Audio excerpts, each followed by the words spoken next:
আসসালামু আলাইকুম সবাইকে। আশা করি সবাই ভালো আছেন। আজকে আমি আপনাদের সাথে শেয়ার করছি একদম ভিন্ন ধরনের একটা সবজি তরকারি। আর এই সবজি তরকারিটা এভাবে রান্না করলে খেতে কিন্তু দারুণ লাগে। আর এই সবজিটা হচ্ছে ঝিঙা। অনেকে কি নামে জানেন আমি জানি না, তবে এটা আমাদের এলাকায় ঝিঙা বলে। আর এই সবজি তরকারিটা গরমের সময় খেলে কিন্তু পেট ঠান্ডা থাকে, শরীরও ঠান্ডা থাকে।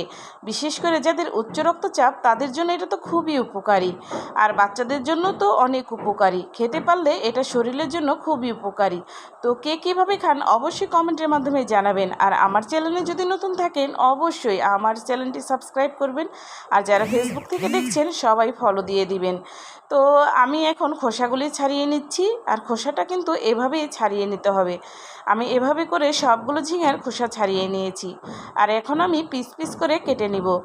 আর এভাবে কিন্তু এই সাইজটাই করে নিতে হবে, তরকারির জন্য এই সাইজটাই কিন্তু একদম পারফেক্ট। আর এভাবে সাইজ করে রান্না করলে খেতে কিন্তু দারুণ লাগে। অনেক সময় তরকারি কাটার সাইজের উপরও নির্ভর করে তরকারিটা কতটা স্বাদ হবে। তো আজকে আমি এভাবে আপনাদের সাথে শেয়ার করে নিচ্ছি। আর সাথে দিব কিন্তু কাঁঠাল বিচি দিয়ে তরকারিটা খেলে কিন্তু দারুণ লাগে। এখন যেহেতু কাঁঠালের মৌসুম, আর এই মৌসুমে কিন্তু কাঁঠাল বিচিটা সংরক্ষণ করে রাখতে পারেন সারা বছরের জন্য। আমি কিন্তু সারা বছরের জন্য কাঁঠালের বিচিটা সংরক্ষণ করে রাখি। আর বছরে একটু একটু করে বের করে খেয়ে নিই। তো দেখতে তো পাচ্ছেন খোসাগুলো এখন আমি ছাড়িয়ে নিব। আর এভাবে খোসা ছাড়িয়ে নিতে হবে।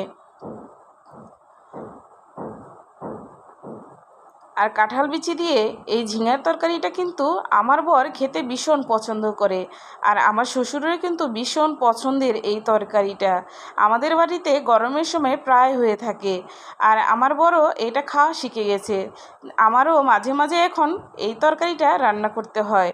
আর খেতে কিন্তু দারুণ লাগে। আর একটু মাখা মাখা থাকলে কিন্তু ভাতের সাথে এটা খেতে দারুণই লাগে। সত্যি কথা বলতে কি, সাথে যদি দিই আবার ঢ্যাঁড়স তাহলে তো কোনো কথাই নেই। ঢ্যাঁড়সের সাথে যদি আবার থাকে একটা টমেটো তাহলে তো আরও মজা বেড়ে যায়। তো আমি সবসময় চেষ্টা করি ঝিঙার সাথে একটু ঢ্যাঁড়স দেওয়ার জন্য। আর ঢ্যাঁড়সটা দিলে কি হয়, একটু মাখা মাখা হয়ে যায়, খেতেও অনেক মজা হয়। তো যাদের ঘরে ছোটো বাচ্চা আছে, যদি ঢ্যাঁড়স না খেতে চায় তাদের জন্য কিন্তু এইভাবে ঝিঙার সাথে ঢ্যাঁড়সটা দিয়ে রান্না করতে পারেন। আর বাচ্চাদের জন্য তো ঢ্যাঁড়স খুবই উপকারী, পেটের জন্য অনেক উপকারী। টমেটোটা আমি কেটে নিচ্ছি, আর সাইজগুলো ঠিক এরকমই থাকবে। আর টমেটোর স্বাদ কিন্তু তরকারিতে দিলে আরও দ্বিগুণ হয়ে যায়। এখন পরিমাণ মতন তেল দিয়ে দিয়েছি, সাথে দিচ্ছি পেঁয়াজ। আর এখানে কিন্তু চিংড়ি মাছ দিয়ে আমি রান্না করব। চিংড়ি দিয়ে এই তরকারিটা রান্না করলে খেতে কিন্তু দারুণ লাগে। হলুদের গুঁড়া আর মরিচের গুঁড়া পরিমাণ মতন দিয়ে দিচ্ছি, পানি দিয়েছি, আর স্বাদ মতো লবণ দিয়ে কষিয়ে নিচ্ছি। আর সাথে আমি এখন ঝিঙা, কাঁঠাল বিচি আর একটা আলুও দিলাম একটু স্বাদ বাড়ানোর জন্য, সাথে দিলাম টমেটো দিয়ে এখন ভালো করে নেড়ে নিচ্ছি। আর এইভাবে কিন্তু অবশ্যই একটু পরপর নেড়ে দিতে হবে, না হলে কিন্তু নিচে লেগে যাবে। আর লেগে গেলে তো খেতে একদম ভালো লাগবে না।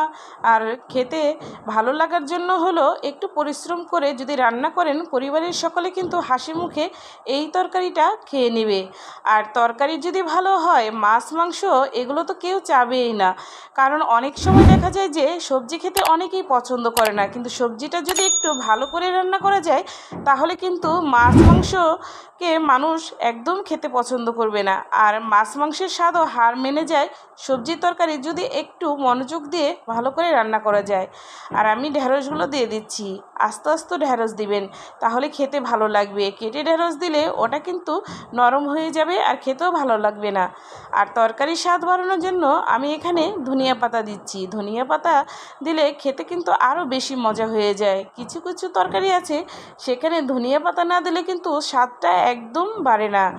আর এই যে তরকারিটা হয়ে আসছে, এই তরকারিটা আমি বেশি ঝোল রাখবো না, একদম মাখা মাখা থাকবে। তরকারিটা ঠান্ডা হওয়ার পর কিন্তু আরও ঝোলটা টেনে নিবে। আর এভাবে রান্না করলে খেতে কিন্তু অনেক মজা হয়। তো যারা আমার পেজে নতুন আসছেন অবশ্যই আমার পেজটি সাবস্ক্রাইব করে দিবেন। আর যারা ফেসবুক থেকে দেখছেন অবশ্যই সবাই ফলো দিবেন আর শেয়ার করবেন। তো আমার এই ভিডিওতে ভয়েস দেওয়ার সময় অনেক শব্দ আসছিল বাহির থেকে। আর যদি কোনো ভুল ত্রুটি হয় তাহলে অবশ্যই সবাই ক্ষমা দৃষ্টিতে দেখবেন। আজকে এই পর্যন্ত, আল্লাহ হাফেজ।